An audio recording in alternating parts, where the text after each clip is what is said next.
Pessoal, sejam bem-vindos ao nosso evento. Obrigado pela presença de todos aí.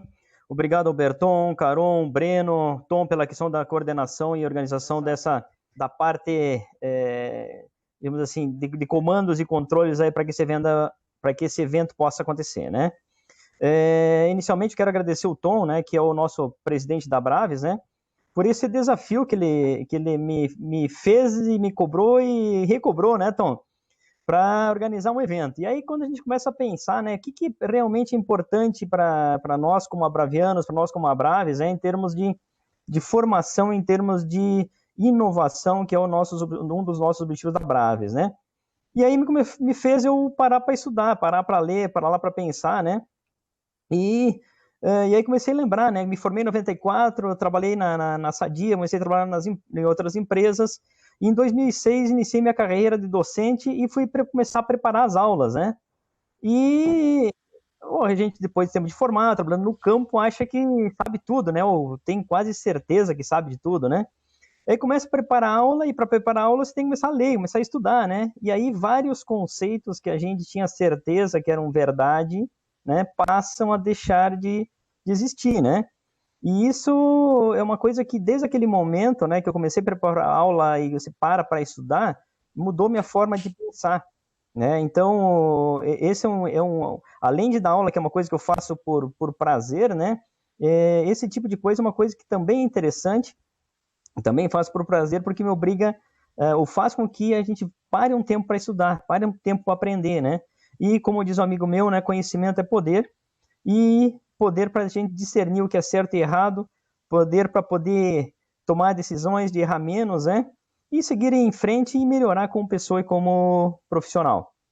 Então eu quero agradecer também aos meus colegas professores aí, né, que aceitaram o convite para participar desse evento, né? Eu já conheço o Caron, conheço o Alberton de longa data, o Breno há poucos anos, né? E posso dizer que tenho uma admiração muito grande por esses profissionais, né, que são referência na nossa área de atuação e tem uma grande credibilidade no nosso sistema de produção, né? Em relação a gente, por que foi escolhido esse tema, né? Eu acho que é um tema muito pertinente, primeira coisa, para a questão de informação, né? É um tema, hoje em dia se fala muito questão de microbioma, de microbiota, cada vez mais a gente tem informações sobre a resistência antimicrobiana, resistência não somente dos animais, mas das pessoas que trabalham em granja, tem restrição de uso de alguns fármacos, e cada vez mais é importante a gente conhecer novas ferramentas e novas alternativas, né, para trabalhar no sistema de produção de aves e suínos, né? E também aproveito a oportunidade para a gente padronizar ou discutir alguns conceitos, né? Porque se fala a microbioma, microbiota, microflora, né? O que são esses conceitos, né? Então eu vou trabalhar um pouquinho também esses temas com vocês, né? Em relação à questão do tema, né, gente? Eu, só por título de curiosidade, quem quiser fazer isso, né? Eu estava pesquisando, né, estudando um pouco sobre isso, né? E quando se coloca no Google, né? Microbiota, você aparece quase 50 milhões de resultados, né? E quando se coloca microbiota Animal Health, né? São praticamente 30% dessas informações, quase 14 milhões, né, de resultados, da saúde animal. Ou seja, é realmente um tema muito importante nisso aí, né? E a título de informações, né, só na área médica foram investidos, só na última década, né, 1,7 bilhão em pesquisa nesse campo. Os Estados Unidos estimam, né, que só em produtos agrícolas, né, baseados em microbioma, movimentem um mercado de mais de 10 bilhões de dólares nos próximos 5 anos, até 2025. O Microbiome Support, que é um programa de pesquisa e inovação da União Europeia, ela deve investir 100 bilhões de euros, né, em diversas áreas de pesquisa entre 2021 e 2027. Tá? Então, realmente é um tema que é muito importante para o momento, né, e a gente precisa entender mais desse tema, né? Um pouco em termos de contextualização, né, ou conceitualização temporal, né, sobre a questão do tema, né, o início do uso de micro-organismos em saúde humana, ele teve início na China, né, no século IV, ou seja, faz um bom tempo atrás, né, e o transplante fecal, né, ele teve suas primeiras documentações e prescrições terapêuticas nos Estados Unidos em 58. E atualmente, principalmente os Estados Unidos, que é um país que usa muito a questão do transplante fecal, né? 250 mil americanos são hospitalizados por infecções no cólon por Clostridium difficile. E aproximadamente 14 mil mortes são atribuídas a esse agente. E o uso de transplante fecal, o FMT, né? Ele tem excelentes resultados, né, na recuperação dos pacientes infectados ou que não respondem à terapia, né, com antibióticos, né? Então, o transplante fecal, né, é um transplante de fezes de pessoas saudáveis, né, para pessoas doentes, né? E a resposta é excelente, né? E como é que é feito esse transplante fecal, né? Ou via oral ou via enteral, né? Diretamente, assim, de fezes de uma pessoa para outra, né? E o futuro, né? Já se fala aí justamente de ter produtos como iogurtes, como outros ingredientes, né? Justamente contendo uma microbiota humana para humana, microbiota fecal, né? E além do controle do Clostridium difficile, né, essa técnica também é recomendada para outras enfermidades, né, como a doença inflamatória intestinal, distúrbios autoimunes, certas doenças alérgicas, né, distúrbios metabólicos, como a própria obesidade. E a taxa de sucesso, né, a pacientes que não respondem à antimicrobianoterapia, ela é muito alta, mais acima de 90%, né? E essa é uma área que tem crescido muito nas pesquisas da linha humana e linha veterinária, né? Em avicultura, para quem tem mais contato com as aves, é normal os colegas da avicultura irem para o campo e falar, aqui tem desbiose, né? Aqui tem passagem de alimento, né? Então, em avicultura, se necropsia mais, se analisa mais, se estuda mais, e o termo desbiose é um termo que já faz parte do vocabulário dos colegas da avicultura. Em suinocultura, a gente ainda está um pouco atrasado nesse tema, né? Mas tem muita informação, tem muita coisa boa em relação a isso, né?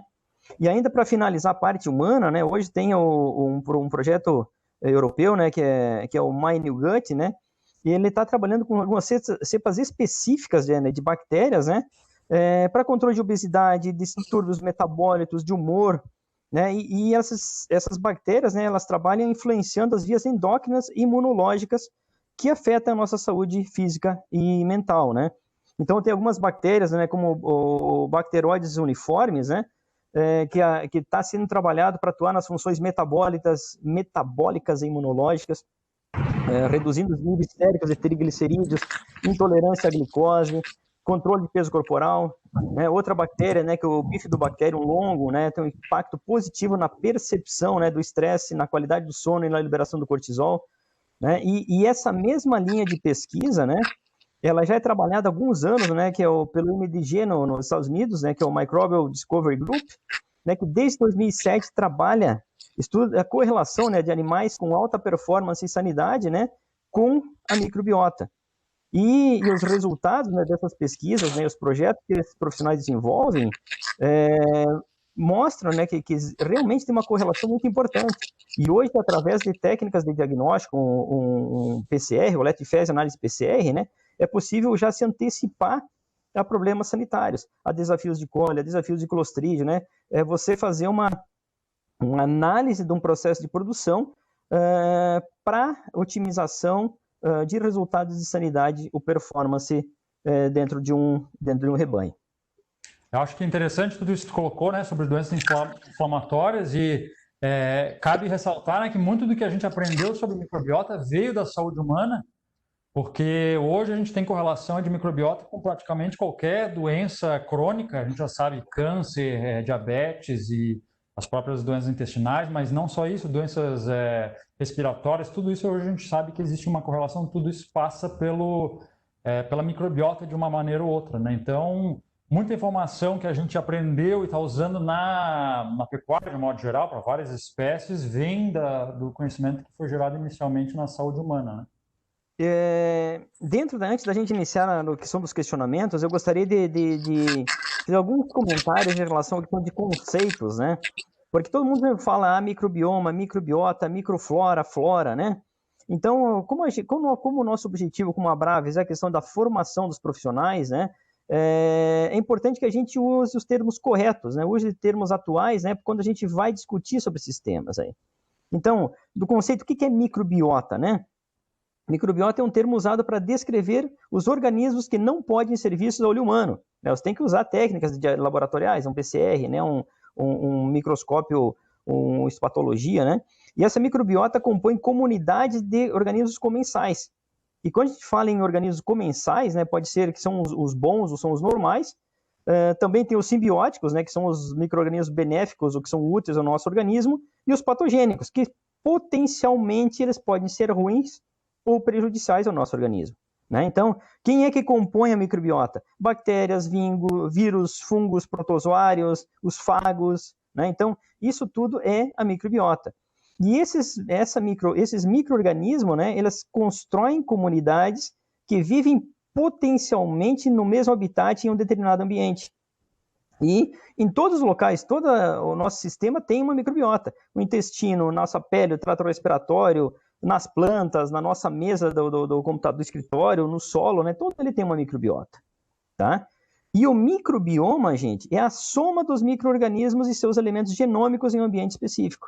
Esse é o último conceito, né, que pelo menos que encontrei, né, que resume o todo, né? Ou seja, é um habitat composto de uma microbiota que se adaptou para viver e prosperar em conjunto com outros organismos que exercem todas as funções para o funcionamento local. Ou seja, absorção de nutrientes, proteção contra patógenos, resistência a antimicrobianos, produção de ácidos orgânicos. E, falando de microbioma, né, existem muitos microbiomas diferentes no mundo natural. Né? Usando o suíno como exemplo, né, a gente tem o microbioma da pele, do intestino, respiratório, cardiovascular, cerebral. Eu não sabia que tinha um microbioma cerebral também, né? Acabei descobrindo isso hoje, né, estudando isso aqui, né? E cada microbioma possui uma composição de microbiota específica para o local. O que a gente tem visto, né, que pesquisas recentes mostram, né, que bactérias, fungos, protozoários, né, têm uma diversidade muito maior do que se imaginava e realizam funções até então pouco ou nada compreendidas, né?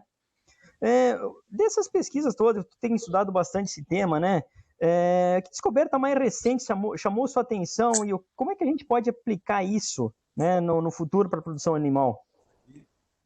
Não só que chamou atenção, mas cada vez mais hoje a gente consegue linkar a interação, a conexão que tem essa população microbiana no intestino, quando a gente fala de microbiota especificamente intestinal, com aquilo que é reação em outros sistemas à distância, como seria o próprio cérebro, ou seja, bem-estar animal está envolvido com o comportamento da microbiota intestinal, pulmão, órgãos respiratórios, ou seja, as próprias condenações de abate hoje conseguindo se correlacionar com aquilo que é essa disbiose eventualmente, e na raiz disso, as ferramentas que a gente tem para começar a entender durante o metabolismo dessas bactérias, o que está ocorrendo no órgão-alvo, como o intestino, por exemplo, para favorecer bactéria A, B ou C, que justifique que o nosso espelho às vezes está errado. A gente está olhando para o A e o problema está no B. Porque, como é o exemplo da salmonela, muitas vezes, né, começou a se perceber agora muito claramente, a coli pós-desmame é exatamente a mesma coisa. Quer dizer, geração de produtos no intestino inflamado, no intestino com dano, lesionado, ou seja, sem saúde intestinal, que favorece um tipo de bactéria por conta de alguns metabólitos que aparecem ali. E a gente está focando num controle que já é tardio, quando deveria olhar 5 passos para trás para minimizar a geração desses subprodutos que favorecem um grupo bacteriano que trazem para a gente prejuízo econômico. Roberton, hoje a gente, em relação à questão de microbiota, né, hoje a gente sabe que, depende da dieta, né, que você está fornecendo para os animais, você tem uma alteração dessa microbiota, né? Então, tem alguns ácidos graxos saturados reduzem o número e a diversidade da microbiota. Você tem a questão de fibra, né, que aumenta a questão da fermentação e aumenta a produção de ácidos graxos de cadeia curta, né, como o acetato, o propionato, o butirato, né, e tudo isso, esses ácidos atuam melhorando a questão de qualidade intestinal, melhorando a questão do metabolismo, reduz a inflamação.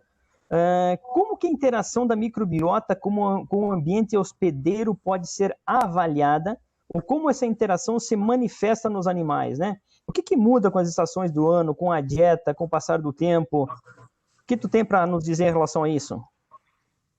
Bom, obrigado, Zotti, pela questão, pela organização. Obrigado, Tom, também pela organização. Agradeço aí também todo o pessoal que está participando dessa live. Bom, essa pergunta aí daria para eu falar a live inteira, né? Porque responder, né? Ela é bastante complexa.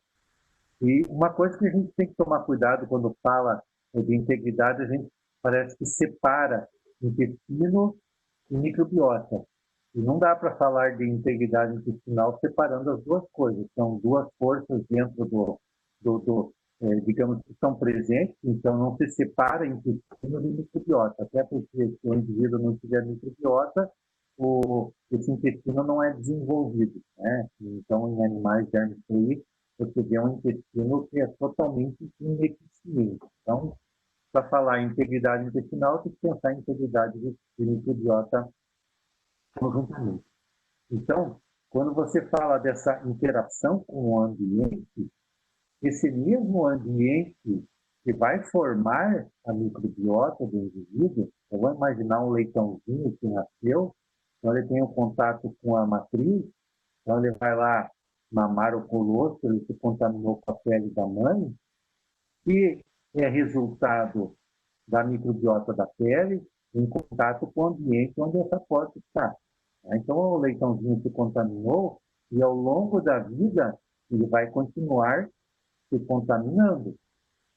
E dentro dessa recontaminação, essa contaminação contínua, existem agentes que são benéficos e agentes que são patogênicos potenciais. Então, a microbiota ela está sempre sofrendo essa interação com o ambiente. Então, pensando em sinicultura, isso é um fator muito importante, porque nós tiramos o animal do ambiente natural e colocamos numa baia, onde ele tem contato com fezes, urina, né? Então ele se recontamina continuamente com agentes com potencial patogênico. Lembrando que aquela microbiota boa, vamos supor que ele eliminou no ambiente, que era representado principalmente por bactérias anaeróbicas, agora você vai ter uma expressão muito maior de bactérias aeróbicas que estão presentes no ambiente, ele se recontamina. Então, o intestino tem que lidar continuamente com esse desafio. Então, quando a gente fala um intestino íntegro, um intestino em homeostase, ele está tranquilo? Não. Ele continua sendo desafiado o tempo todo. Então, nós temos que usar essas estratégias, como você, para evitar que essa contaminação ela resulte em processo inflamatório. Tá? Com relação à dieta, é a mesma coisa. Né? Você tem substâncias que influenciam por exemplo, o turnover intestinal, né, que está interferindo em qualidade do intestino. Então, da mesma forma que ela fornece elementos para o intestino, ela fornece elementos para a microbiota. Então, é uma relação de vem de milhões de anos num processo de coevolução que você não consegue separar. Então, se eu dou substância A, substância B, eu não sei se eu estou fazendo mais benefício para o intestino ou benefício para a microbiota, que é tudo uma coisa só. Então, um exemplo clássico que nós temos aqui na nossa região, que tinha um problema com desinteria suína, que muitas empresas conseguiram controlar com o uso de um aditivo fitogênico, né? Esse fitogênico, ele atuou sobre a bactéria patogênica, ele atuou inibindo ela, ou atuou sobre as bactérias benéficas, incentivando elas, ou ele atuou na integridade intestinal, evitando que essa bactéria causasse a desinteria, ou ele atuou tudo junto simultaneamente. Então, quando você começou a sua pergunta, falou para avaliar isso. Nós não temos como avaliar de uma forma segura, porque é difícil separar uma coisa da outra. Então, finalizando a minha resposta, quando a gente fala em integridade intestinal, é integridade não só da estrutura do intestino, de suas funções, mas também dessas bactérias presentes no lume intestinal. Breno, quando analisamos o intestino, o que é mais importante? A diversidade microbiana, ou seja, o número de micro-organismos presentes em uma comunidade, ou a função, que é o número de efeitos benéficos que essa comunidade microbiana tem? Isso aí é uma pergunta interessante e é um debate acalorado aí em quem estuda microbiota, porque Tem gente que não gosta de estudos que apenas classificam as bactérias, né? Então dão nome às bactérias no órgão, intestino ou qualquer outro órgão que seja, e há estudos que vão mais fundo e buscam caracterizar as funções dentro daquela microbiota, né? Então, são esses estudos, como o colega colocou ali, são esses estudos, às vezes usando técnicas de metagenômica, às vezes usando técnicas de detecção de produtos das bactérias que vão mais fundo. É claro que entender o que as bactérias estão fazendo dentro de um órgão é vital, né? Não basta eu saber quem são os componentes da microbiota sem saber o que eles estão fazendo. E de fato, a gente sabe que tem muitas bactérias dentro do intestino que a gente só sabe o nome e nada mais, né? Não conhece nada muito além disso. Por outro lado, então, deixando bem claro, é importante sim conhecer as funções das bactérias, e a gente conhece de algumas bactérias constituintes das microbiotas, mas, embora a gente não consiga conhecer todas as bactérias do intestino, a função de todas elas, as técnicas que detectam função bacteriana no intestino são sempre muito mais difíceis, muito mais custosas. Então, basicamente, assim, é importante conhecer as funções, o que elas estão fazendo dentro do intestino, mas hoje isso dá muito mais trabalho e basicamente custa muito mais dinheiro. Então, as técnicas mais simples de avaliação da microbiota, que enumeram e classificam as bactérias dentro de um órgão, embora sejam mais simples, né, são muito eficazes dentro do que a gente tem de possibilidade. A gente consegue conhecer com isso, por exemplo, diversidade, a gente consegue conhecer com isso qual é o grau de variação que está tendo dentro de uma infecção, o grau de influência que vai acontecendo com o decorrer da idade e tudo mais. Então, conhecer a diversidade é importante, né? É importante, embora conhecer a função, claro, dá informações a mais, sim. Caron, usando esse gancho do Breno, né? Quais são as aplicabilidades para a produção animal da mensuração da microbiota? Quanto que eu ganho mensurando a microbiota? O Alberton bem falou que a gente falar de integridade é falar de órgão e população. Se você lembrar dos 5 critérios que definem saúde intestinal, vão desde a digestão e absorção, ausência de doença, morfologia. Um desses 5 critérios é microbiota estável e robusta. Um desses 5 critérios é a microbiota. Então, a grande vantagem da gente começar a conhecer isso é, de um lado, criar conceitos robustos que mostrem para a gente populações relacionadas a algum efeito desejado, e volta lá nos 5 critérios, onde o status imune é um dos critérios de saúde, e aí eu começo a entender hoje, com o que a gente faz aqui, com o que se lê e se estuda, quais as populações interessantes para a resposta imune. Tem populações interessantes para a espessura de toicinho hoje.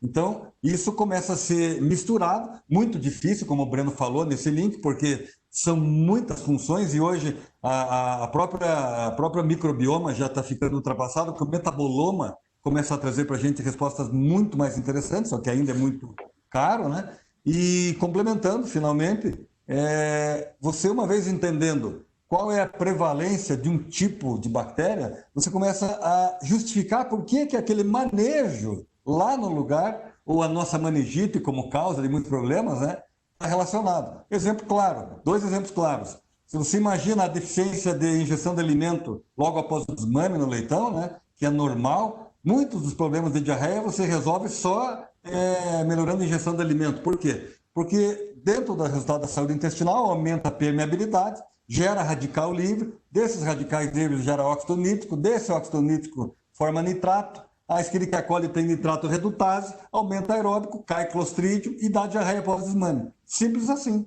Do mesmo jeito que quando eu tenho esse radical livre, o tiosulfato gerado por bactérias, normalmente, todo dia, gera tetrationato, muito acelerado, tetrationato faz crescer salmonela. Ou seja, começa a me parecer uma ferramenta muito interessante eu começar a criar um standard, porque hoje nós não temos, são efeitos de análise comparativa, para granjas, propriedades ou tipos de manejo que me expliquem por que salmonela aumenta numa propriedade e em outra não, por que diarreia pós-desmame é mais comum na minha propriedade e não na tua.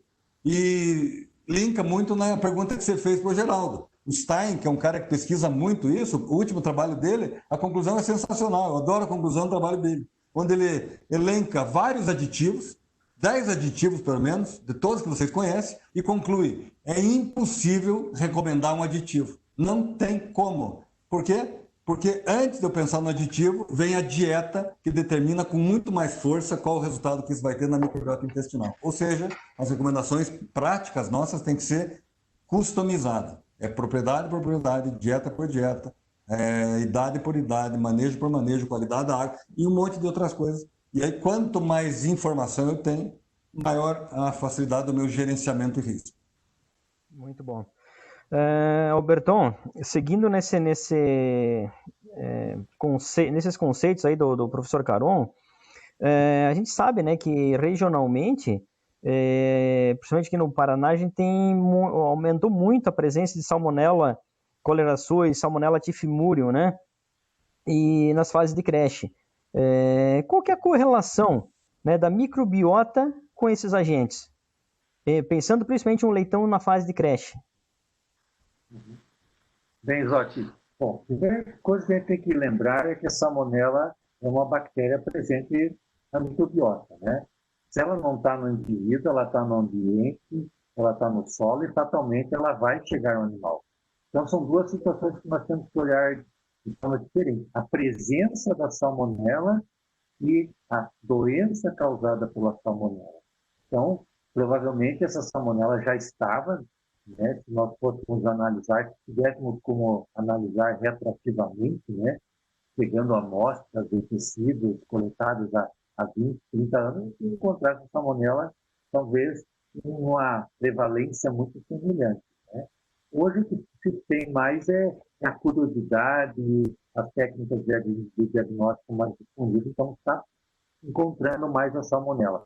Agora, a salmonela causando a doença, aí sim, é o resultado de uma falha nesse mecanismo, pensando numa salmonela entérica, por exemplo, é uma falha nessa proteção da barreira intestinal que permitiu que essa bactéria atravesse essa barreira, e se for uma cólera fluida, vai causar uma doença septicêmica.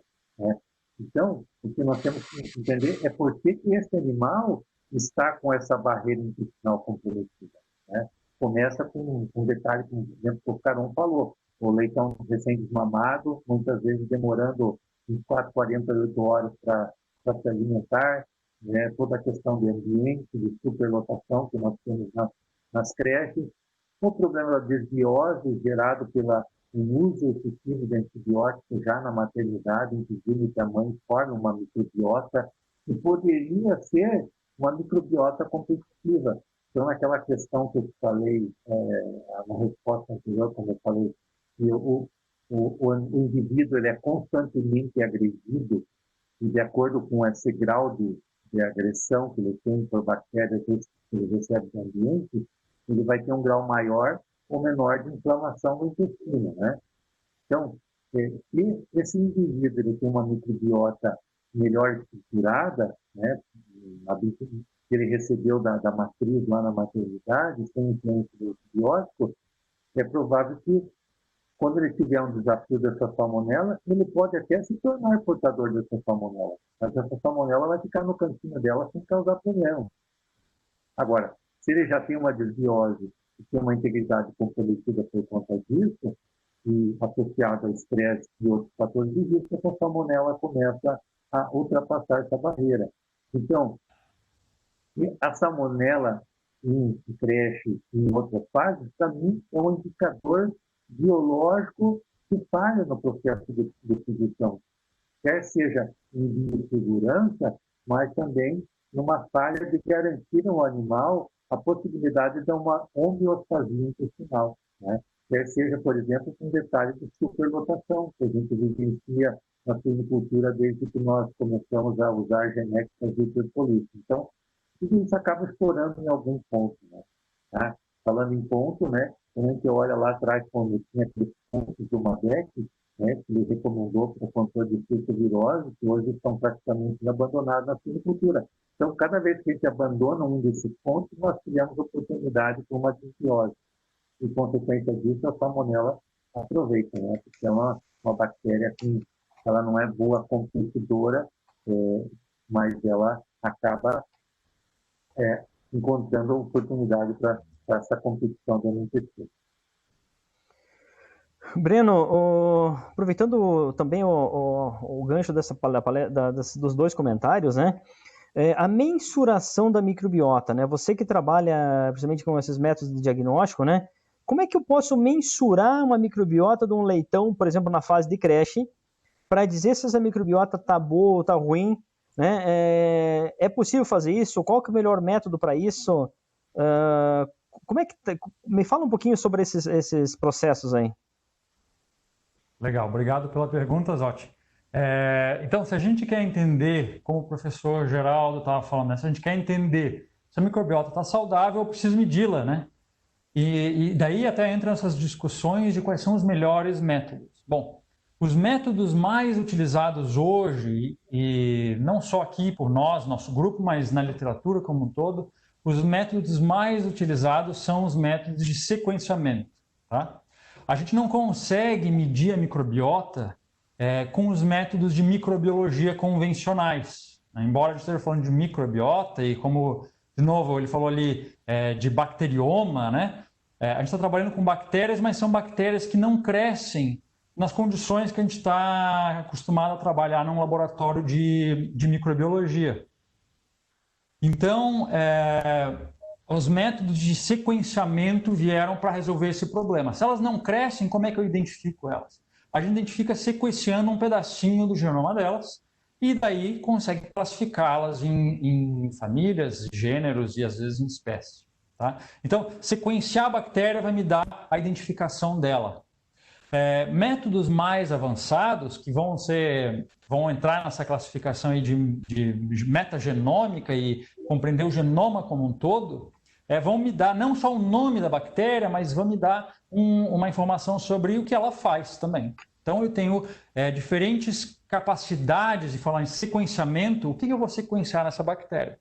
Eu posso sequenciar um pequeno fragmento, eu posso sequenciar um grande fragmento, e daí eu vou ter mais ou menos informações sobre o genoma. Bom, eu não posso cultivar, mas eu posso sequenciá-las.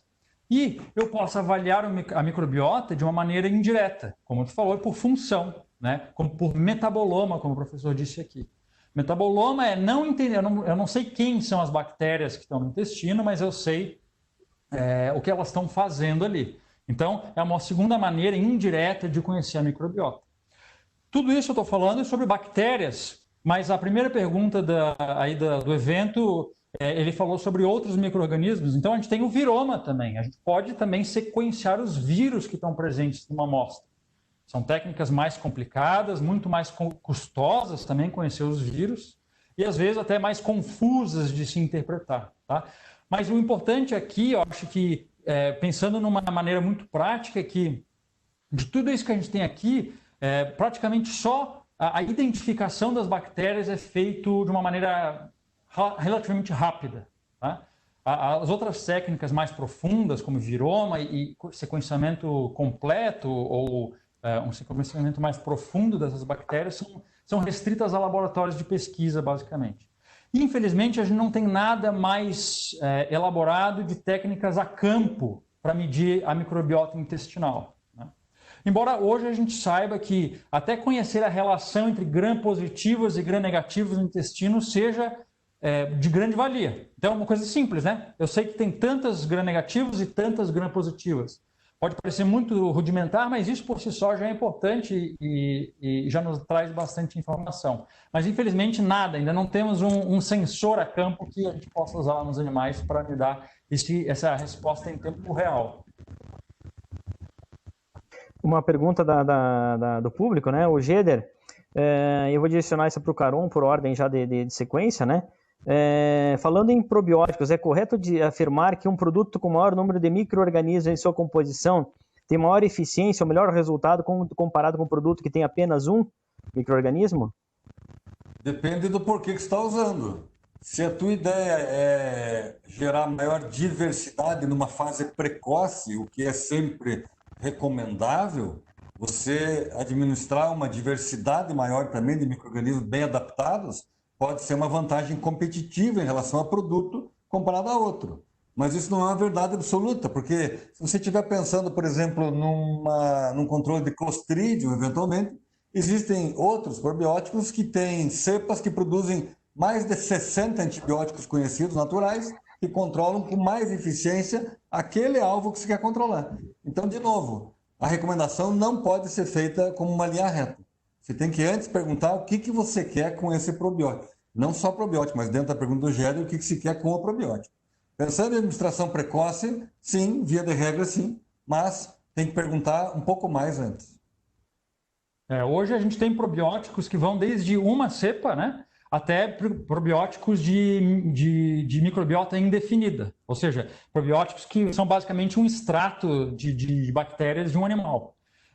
E é difícil dizer de cara, né, botar na bula ali, esse é melhor que aquele, porque existe muita variação de situação, como o professor colocou aqui. A verdade é que a gente está começando a conhecer como que cada probiótico desse interfere no hospedeiro e vice-versa, né? Mas são espectros, né? São espectros de ação. Acho que isso é importante entender. Só aproveitando só para complementar, Breno, e tem alguns produtos, né, que eles trazem não só a bactéria, mas todo aquele extrato da produção dessa bactéria. Então, ele traz também os metabólitos, né, aquilo que estava falando, o metabolomo, que traz o quorum sensing, e vão ter outras ações que, às vezes, muito mais importante do que a própria presença daquela bactéria que está sendo colocada dentro do intestino, né? Perfeito, professor. E a gente abre até outra discussão aqui, que é, será que a bactéria do probiótico precisa estar viva para ter efeito? Isso é algo que ainda não é 100%, né? Tem probiótico que às vezes a bactéria pode estar morta e ainda faz efeito no hospedeiro, ativando o sistema imune ou pelos seus subprodutos, né? E além disso, né, complementando também um pouco do tema, né, cada vez mais se pesquisa as bactérias com fins específicos, né? Então, eu tenho um Bacillus subtilis que ele tem uma capacidade de produção enzimática, a capacidade maior de produção de bacteriocinas, né? Uma capacidade de produção de antimicrobianos, né? Então, não somente a questão do número, mas o que você quer com isso também, né? Você quer performance, você quer sanidade, né? Você quer produção de ácidos graxos, né? Então, assim, não é quantidade, né? E sim a qualidade do que você está fornecendo, né? Porque não adianta fornecer um microbiota inespecífica, que não tem capacidade de colonização, não tem capacidade de adesão intestinal, né? Porque a resposta vai ser muito inferior numa bactéria espécie específica, né? Alberton, a presença de um diagnóstico positivo para coli ou para Clostridium perfringens, por exemplo, sempre é ruim ou considerado um problema, ou você faz uma coleta, uma coleta de fezes, manda para o laboratório para fazer um microbiológico, você encontrou coli, encontrou Clostridium, né? Isso é sempre ruim ou como é que se interpreta esse tipo de diagnóstico? Bueno, você falou o verbo nessa resposta, né? Acho que cabe ao profissional que enviou esse material para o laboratório fazer a interpretação, para ver se existe coerência entre aquilo que ele encontrou no campo com o resultado. Porque, às vezes, aquela bactéria está presente no intestino e, muitas das vezes, ela está presente naquele intestino sem causar problema, ou, muitas vezes, ela está causando um problema de uma forma secundária, né? Então, posso, por exemplo, ter animais sofrendo um processo de estresse pelo calor, e, consequência disso, você tem inflamação no intestino, aumento de permeabilidade, e daqui a pouco você tem uma diarreia e você faz necrópsia, colhe seu material e há um crescimento de Escherichia coli, né? E aí fala, bom, então o problema na granja é Escherichia coli. Não, o problema na granja é que os animais estão passando calor demais, né? Então, a interpretação cabe ao veterinário e não é tão simples assim. O laboratório que dá o resultado daquilo que foi enviado dentro da técnica que eles têm disponível e a suspeita, mas tanto Escherichia como o Clostridium perfringens fazem parte da microbiota. Eu dizer que elas estão lá sem saber conhecer o caso e como foi coletado não significa nada. Breno, os avanços das tecnologias de sequenciamento genético e de bioinformática estão propiciando grandes descobertas nessa área. existe uma padronização internacional, uma coordenação internacional para organizar e divulgar essas pesquisas? Padronização de pesquisa, a verdade é que não, sabe? Existem pesquisas de todo tipo e a gente, às vezes, tem um pouco até de dificuldade de comparar o trabalho A com B com C, né? Porque eles estão trabalhando com métodos diferentes. Então, quando tu me perguntou sobre métodos, né? Acho que procurei deixar claro aí que a gente tem várias metodologias que a gente pode utilizar para estudar a microbiota. Então, não existe uma metodologia única. E mesmo quando a gente está falando assim, olha, eu quero identificar o nome das bactérias que estão no intestino, eu posso usar o sequenciador A, B ou C, tá certo? E isso vai nos trazer, às vezes, resultados que não são iguais. Não são iguais, e mesmo, às vezes, usando a mesma técnica, o mesmo sequenciador, por vieses ali no manejo, os resultados não são iguais. Quem trabalha em laboratório diagnóstico sabe que replicar esses resultados não é elementar, né? Mesmo na microbiologia clássica, ali, plaquear as bactérias na plaquinha de Petri, às vezes a gente introduz um artefato pelo manuseio, pela técnica que a gente está utilizando, tá? Então, sim, temos bastante variação, mas eu acho que o mais importante dito vamos dizer, as dificuldades, a gente tem que tirar aqui o lado bom da história, né? O que importa para nós é que, sim, existem dificuldades, mas a gente tem que aprender a tirar as tendências gerais, né? Quando a gente tem muita... Como a gente está falando de uma técnica e de um estudo que traz uma quantidade de dados assim, gigantescos, a microbiota é muito grande, né? A gente está falando do estudo que hoje até virou moda, falar a história do Big Data, né? A gente não está trabalhando com um laudo que diz positivo ou negativo para um vírus, para uma bactéria, uma coisa. Não é isso. É uma quantidade de dados que tem que ser mastigado para que a gente consiga chegar num resultado final. Então, embora tenha bastante variação nos resultados que a gente pode encontrar por aí, e nos resultados que cada laboratório vai gerar, o que importa é a gente tirar as grandes tendências, né? Tirar a soma, tirar o extrato dessa análise. E como qualquer análise laboratorial também, né, Zotti, o que importa não é o resultado por si só, mas é a soma desse resultado com os dados produtivos, os dados clínicos, e isso sempre enriquece a análise. Pegar um laudo de qualquer análise que seja, sem essas outras informações, muito raramente a gente consegue tirar uma conclusão sólida. Caron, dando sequência até nessas colocações lá do Breno, né?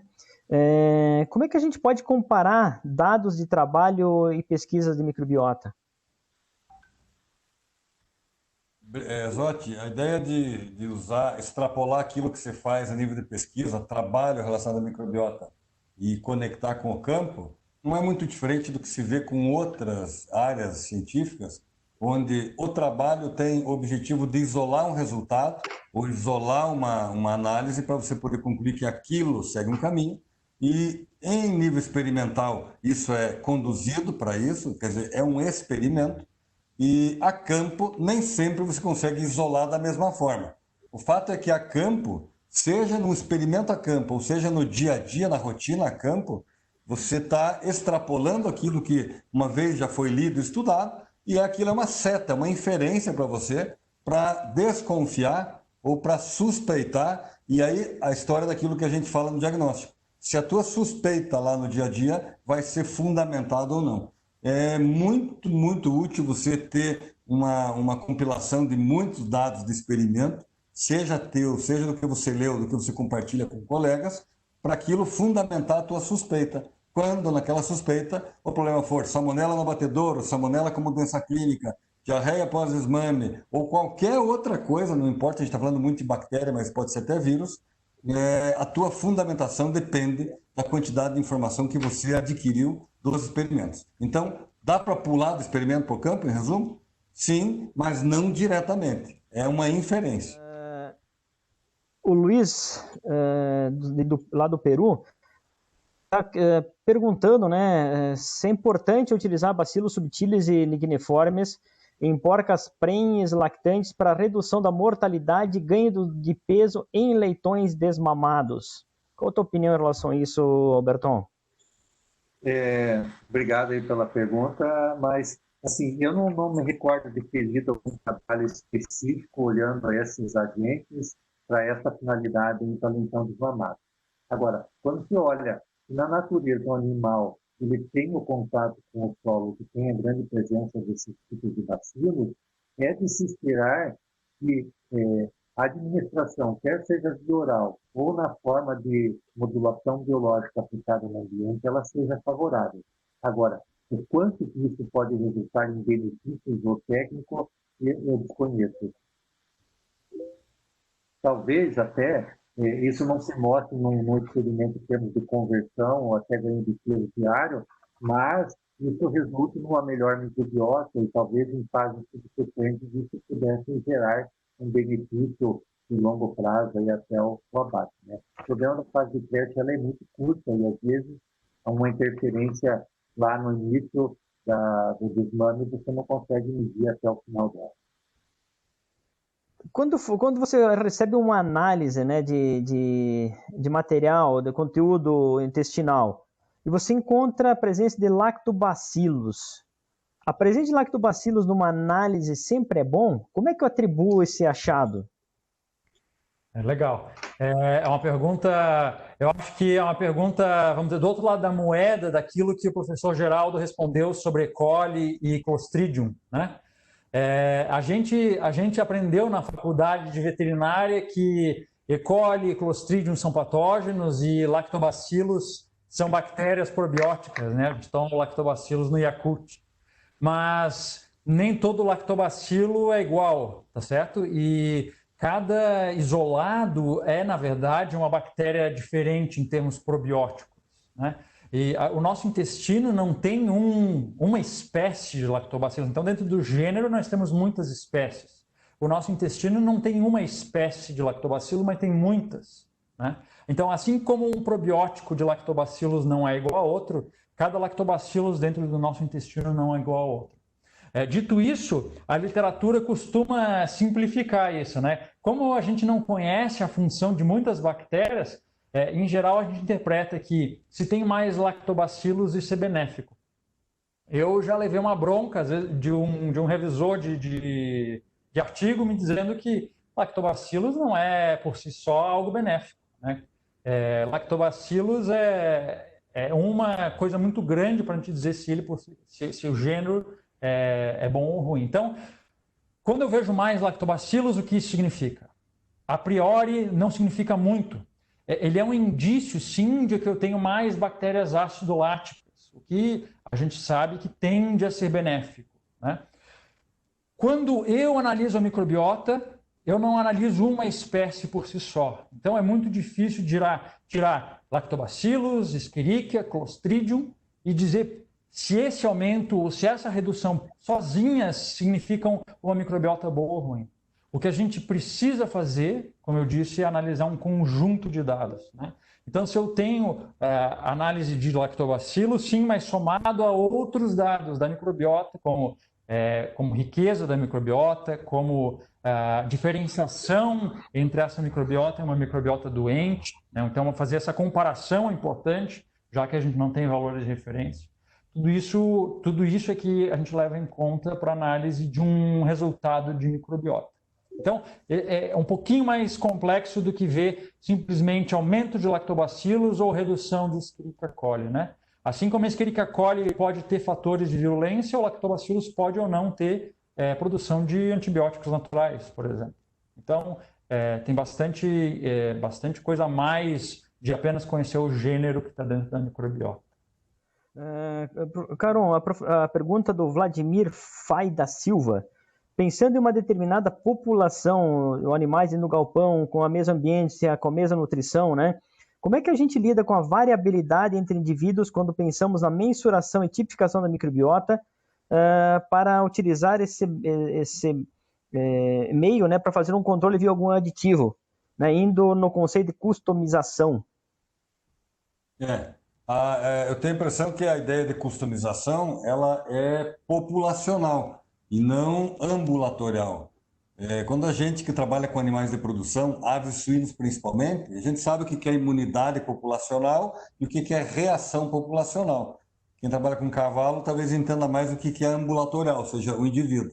Então, por mais que hajam pequenas diferenças entre o suíno que está aqui na creche e o amiguinho dele que está lá para frente, não me interessa muito classificar esse animal comparado àquele animal, e sim aquela população. Customizar aquela população é customizar aquele manejo, e aí você falou há pouco, tipo de fibra que aquele manejo come, a qualidade da água que o manejo come, a temperatura que ele está sujeito. A gente teve hoje as diferenças de estabelecimento de coli e salmonela na carcaça associada a estresse térmico, né? Então, essa condição de customização, ela é populacional. Não precisa ser individual, porque existe variabilidade individual, como tem na gente, tem no animal, mas a homogeneidade de um rebanho é um pouco maior do que a homogeneidade de alguns amigos tomando cerveja. Então, eu me preocupo com a população, eu deveria focar na população e customizar o manejo que é aplicado naquela população com esses fatores que são principalmente nutricionais e ambientais antes de aditivos. Ok. Alberton, pergunta do Thiago Salomão, é correto dizer que o meio intestinal com baixa carga de agentes entéricos patogênicos favorece a microbiota natural do animal? Ô Zotti, acho que não tem nenhum lugar escrito assim, olha, tantos % da microbiota ela seja composta por agentes sem capacidade patogênica, né? Vamos imaginar, se fosse 99% só bonzinho e 1%, né? Para comparar com aquela música, né? Do cara que é 1% vagabundo, né? Você conhece essa música, Zotti? Não. O cara é bonzinho com a namorada, com a esposa, sei lá o quê, mas de vez em quando ele dá uma escapada, mas é só 1%, né?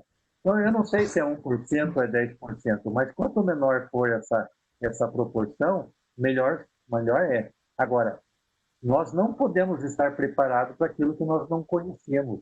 Então, o intestino faz parte desse processo de evolução, de coevolução dos animais com essas bactérias, ele ter contato com bactérias que têm um papel biológico que é causar a morte, faz parte da seleção natural, né?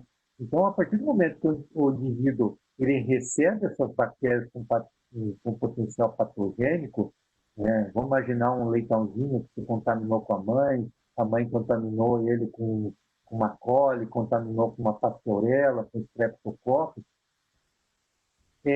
Existe esse espaço dentro dessa fase da tolerância oral para que haja essa colonização sem causar doença, né? E a presença dessa bactéria patogênica com genes silenciados permite uma exclusão competitiva de outras bactérias que um poder mais patogênico, da mesma espécie muitas vezes. Então, aparentemente, vamos imaginar um intestino que tem uma Braxpira, que está lá sem causar um problema, um Clostridium sem causar um problema, com os genes causadores de doenças silenciados, me parece que é muito mais favorável para aquele indivíduo do que um intestino que desconhece uma Braxpira, que desconhece um Clostridium, porque a hora que chegar, aquele nicho vai estar aberto e aquele intestino não vai saber lidar com aquela situação, né?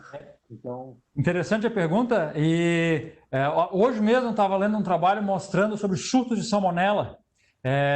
A gente poderia imaginar que o surto de salmonela acontece quando eu tenho a salmonela dominando, uma grande variedade de salmonelas dominando o ambiente, e isso causa um surto. Mas a discussão do trabalho era justamente o oposto, que o surto de salmonela aparecia justamente quando a população de salmonelas tinha passado por uma pressão seletiva e ela estava, na verdade, menor. E ela tinha sido, então, selecionada, e por isso menor, mas essa população menor estava mais patogênica. Então, veja que não é o número de salmonela que determina o aparecimento do surto, mas a especialização daquela salmonela na população para causar a doença, né? E disso decorre um pouco de dificuldade da gente prever por quantificação quando que vai acontecer um problema, porque não basta ter o patógeno, esse patógeno tem que ter fator de virulência e o hospedeiro tem que estar suscetível, né? Então, esse é um bom exemplo de que a tendência, às vezes, é um pouco contrária daquilo que intuitivamente a gente imagina.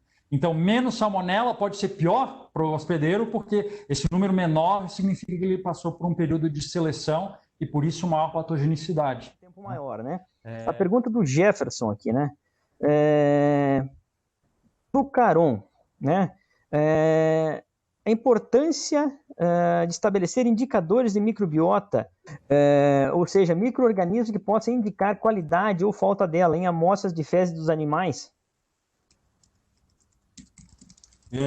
Vou resgatar um pouco do que o Geraldo também já comentou. A ideia de indicadores sempre é uma coisa boa, né? Não importa se eu trabalho com animal ou com ambiente. Os micro-organismos, se bem posicionados, são grandes indicadores para nós de falha de manejo. Eu costumo usar um exemplo muito claro, que todo mundo conhece, quando eu determino quantidade de coliforme na água. O que significa aquilo? Significa que o manejo da água está ruim, pode ter até hepatite A na água, mas eu não preciso buscar hepatite A. Ele é um indicador. Da mesma forma, a salmonela é um baita indicador no animal de falha de manejo. Porque é um indicador que eu releguei algum processo, principalmente processo, seja estrutural, seja conceitual ou seja operacional, para garantir a qualidade do meio ambiente. Então, é um indicador, especificamente nesse caso, para o lado ruim. Para o lado bom, é mais ou menos aquilo que o Breno já comentou. Cada vez mais a gente tem publicações e compilação de trabalho que a gente mesmo faz, tentando entender qual o grupo, né, grupos de bactérias que têm associação com um efeito benéfico A ou B, mas não a bactéria, nesse caso, ela sozinha. Então, para o lado bom, um indicador sozinho é perigoso. Para o lado bom, um indicador de diversidade ou de população me parece mais interessante. Para o lado ruim, o indicador sozinho acaba tendo uma utilidade que sempre aponta para uma falha humana, quase sempre humana. Ótimo.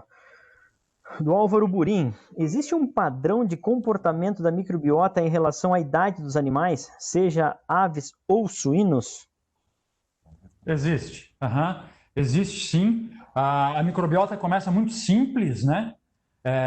Independente da espécie, a gente tem uma microbiota muito simples no começo da vida, que é muito influenciada pela mãe, e daí no suíno ainda mais, né?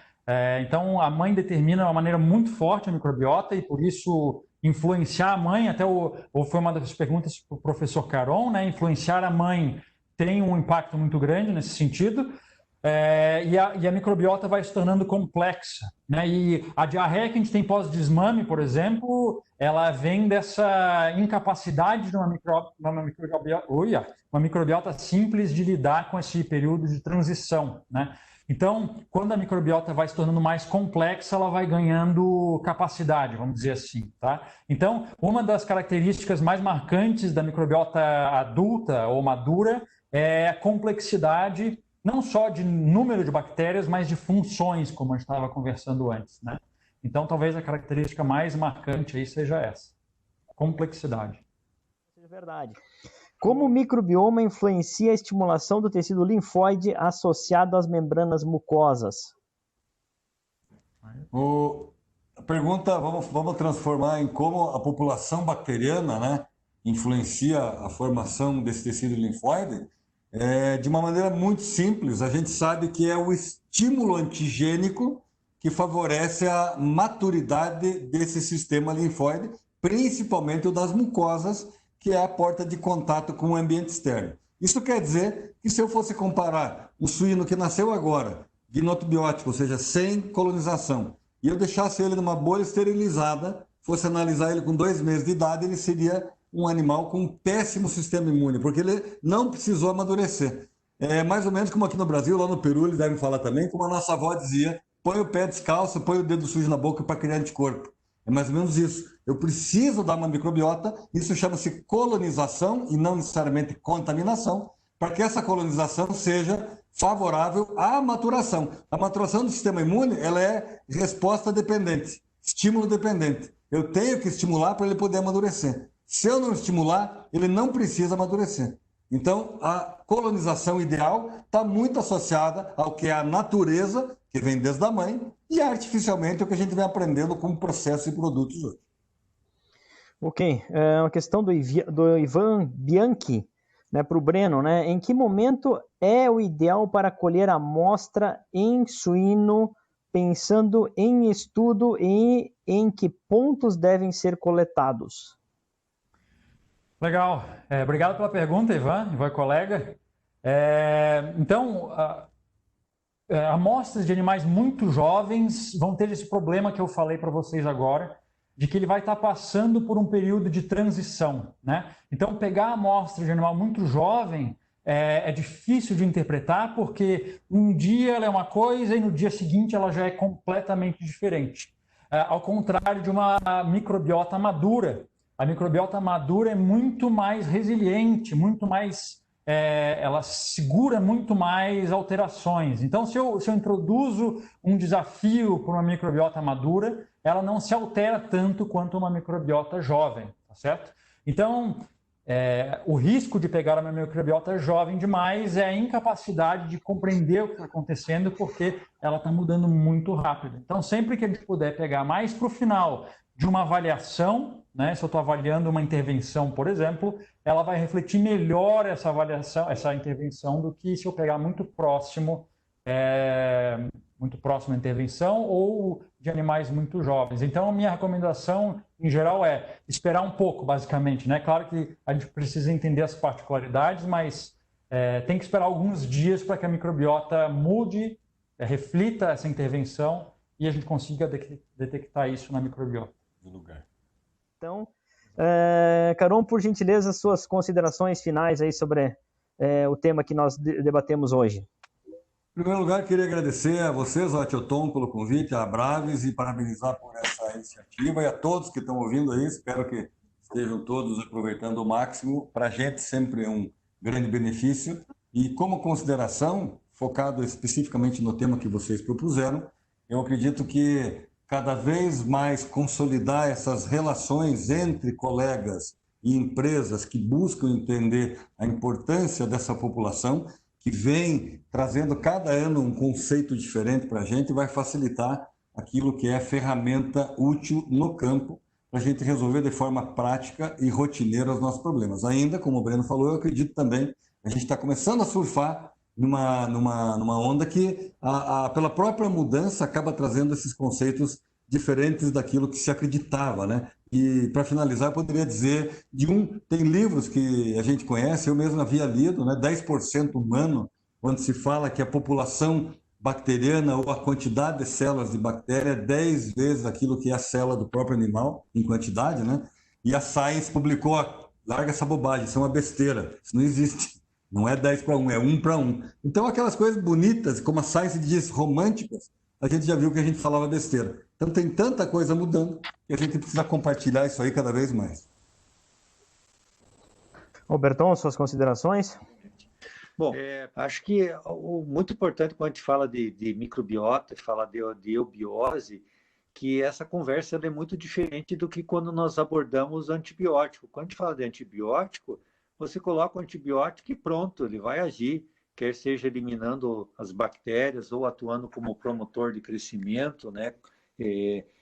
Promovendo, então, a redução da inflamação. A microbiota é um processo de construção, que não é assim, eu dei um produto A, B ou C e pronto, eu restaurei toda a normalidade do indivíduo, né?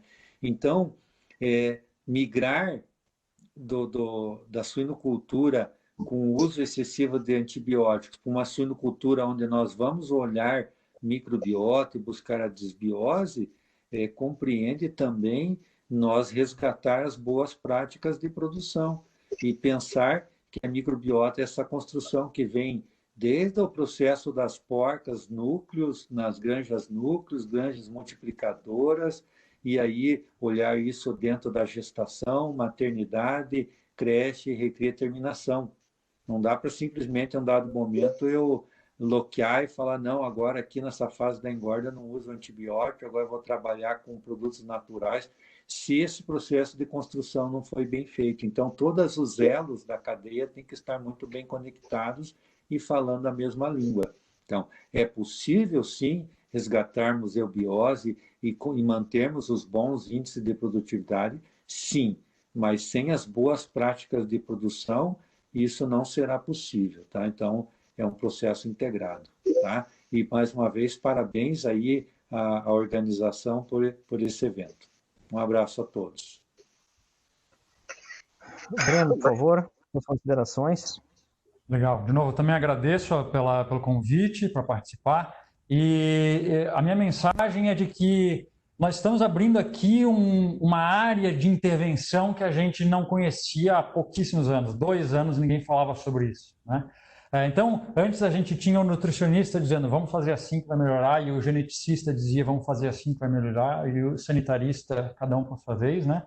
E agora a gente tem uma área totalmente nova para intervir, né? Então, eu consigo mexer num órgão, vamos dizer assim, que eu não pensava há 2 anos, né? Então, eu abri toda uma nova fronteira de possibilidade para a gente ter ganhos sanitários e ganhos produtivos ao mesmo tempo. Então, de certo modo, também une a sanidade com a nutrição, né? Até um colega aqui fez uma sugestão de uma live sobre saúde respiratória, e a microbiota está envolvida nisso, e saúde intestinal, e ganhos produtivos e tudo mais. Então, eu tô trabalhando com toda uma nova frente de possibilidades que a gente está só começando a aprender a explorar, tá certo? Então, essa mensagem, essa conversa de hoje aqui é só um aperitivo, né? Um começo, um gostinho do que a gente pode fazer e do que a gente vai aprender a fazer com essa nova possibilidade daqui para frente. Então, agradeço de novo e um abraço a todo mundo aí. Bom, gente, meus sinceros agradecimentos a todos que participaram aí dessa apresentação, os questionamentos, os elogios, né, as sugestões de novos temas, né, para as próximas discussões, né? Ao Caron, que no dia do seu aniversário, podia estar em casa comemorando, manda um bom vinho, né? Está aqui ajudando a formar conceitos e formar conhecimento para esse nosso grupo aí, né? Presidente, quantas pessoas participaram da nossa apresentação de hoje?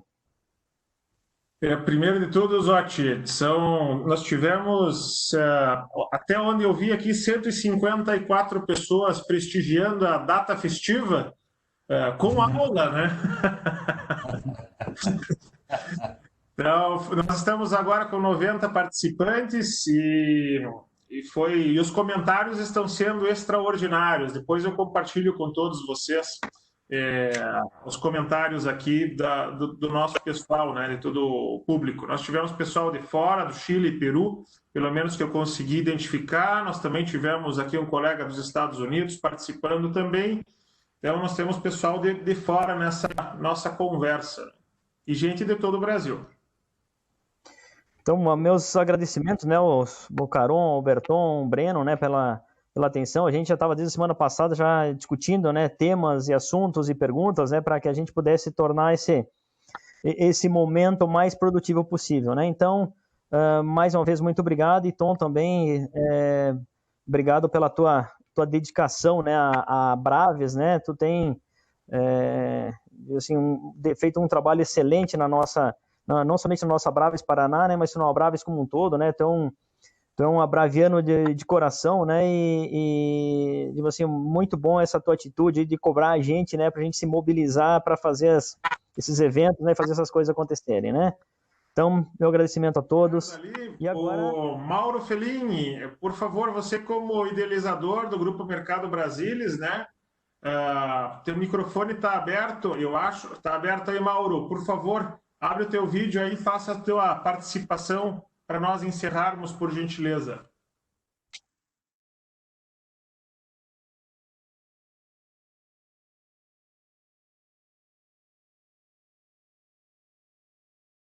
Muito obrigado aí a todos, né, Tom, pelo convite aí aos participantes do Mercado Brasilis que estiveram aqui na sala, num evento notável de grandes personalidades, ao professor Luiz, que está de aniversário hoje, ao Breno, ao Zotti, a você, ao professor Alberton e a todos que participaram. Caron, professor Geraldo, fico feliz Breno, e grato aí por estar junto nessa sala virtual.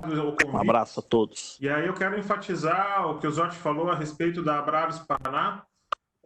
Eu sou só o que está à frente neste momento, né? Ano que vem eu deixo de ser a pessoa que está à frente para termos uma nova liderança conduzindo esses trabalhos. Mas todos nós podemos ser parte da Abraves, desta Associação de Veterinários Especialistas em Suínos, que nós temos aqui José Eustáquio, presidente de Minas Gerais, o Hamilton aqui também, lá de São Paulo, participando conosco, além de boa parte da nossa equipe diretiva da Abraves Paraná. Então, aqueles que têm interesse em fazer parte, mobilizem-se, procurem as suas regionais, as suas equipes e vamos fazer a suinocultura, a medicina veterinária da suinocultura ainda mais forte através das Abraves regionais.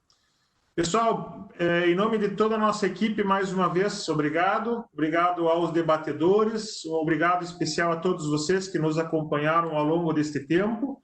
Zotti, um abraço à distância bastante forte a ti por sempre estar conduzindo de forma excelente os aspectos técnicos relacionados à nossa associação e que possamos em breve estar reunidos novamente com um novo tema que será divulgado pelas redes sociais, mais uma vez enfatizando a parceria que nós temos com o Mercado Brasilis nesta ação de formação durante o período do Covid-19. Obrigado a todos.